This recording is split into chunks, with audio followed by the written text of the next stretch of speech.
Hi, my name is Timia, and I was a congressional fellow placed on the House Committee on Energy and Commerce. And I'm Gifford Wong. I was in the office of Senator Sheldon Whitehouse.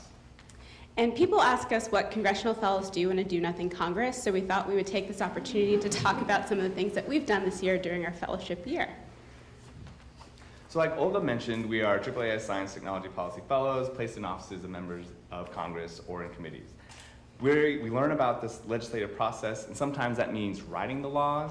Other times that means working the story out, messaging, and helping educate our bosses. We use our expertise to inform policy. Now, during my fellowship year, I worked on TSCA, which is the Toxic Substance Control Act. That's our nation's chemical regulation law. And that law was passed 40 years ago, since which we've had 85,000 chemicals come onto the market. But environmental groups and industry both agreed that TSCA was super ineffective in those 40 years, and it was time for us to do something about it.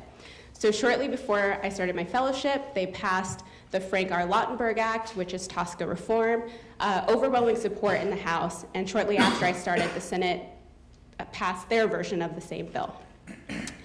And you would think, yes, we've passed TSCA reform, everything is great, and we're moving along. But then conference negotiations happen, and so you have to get Democrats and Republicans from both the House and the Senate to come together to agree on competing priorities and send a single bill to the president to potentially sign into law, which is no easy task. Of course, there's bound to be disagreement. We had disagreement about how we deal with confidential business information, whether or not you should write scientific methods into law. And of course, the press has their own version of the story of what happened during conference negotiations, one of which was actually true, is Rand Paul holding up TSCA reform because he didn't have time to read the bill. But eventually, I guess he had the time to read it, and he lifted his objections, and we passed TSCA reform.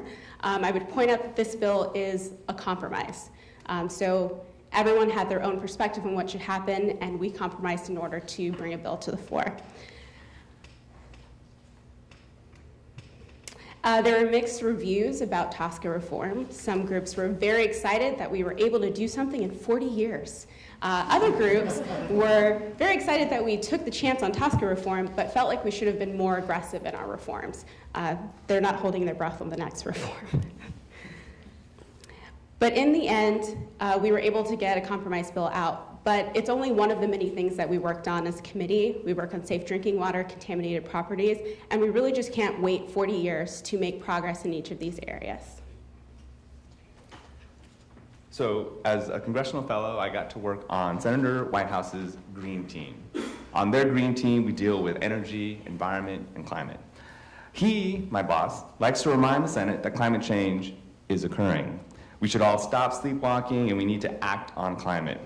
This week's speech for him was number 148.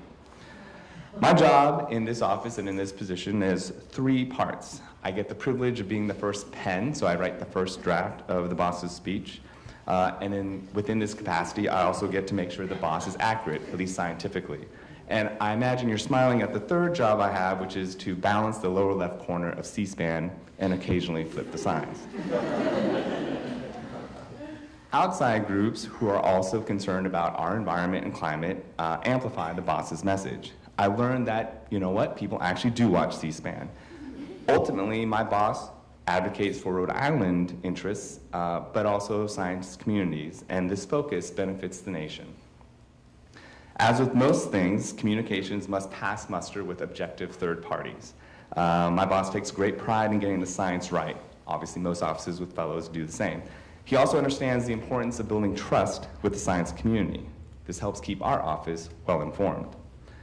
Now, while we work hard to try and get it right, we have found that there are many groups who purposefully get it wrong. Public political will can be weakened with enough disinformation. My boss certainly feels that way.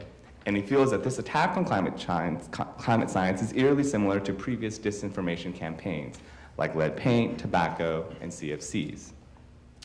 So in 1 week in July, my boss asked 18 of his Senate friends to join him in giving remarks concerning climate science denial, the web of denial.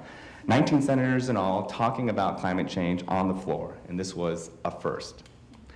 As an experience, it was incredibly intoxicating. So many well-researched remarks, many drafted by current and former AAAS congressional fellows.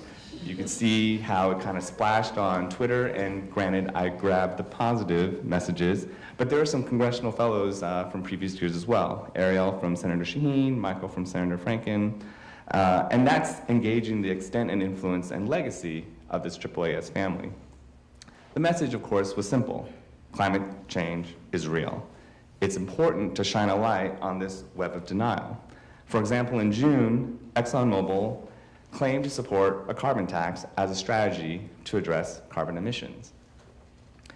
As a story, that's great, but as my boss would say, this is a case of say one thing, but do another.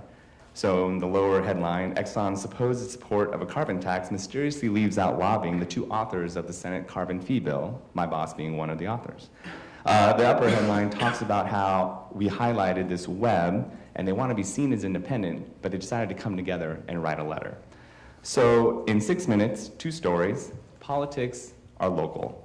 The Rhode Island issues that my boss talks about, sea level rise, warmer nights, are also national issues. Imagine that. Obviously, there's a little crazy that goes on in Congress, and perhaps most importantly, politics are about compromise. Without compromise, there can be no action. But we're only 2 fellows with 2 stories, and there was actually about 30 of us this year, and each of us really got to engage in policy in really unique ways. So this collage is just a little ode to our fellow congressional fellows and the really awesome things they got to do this year. Thank you.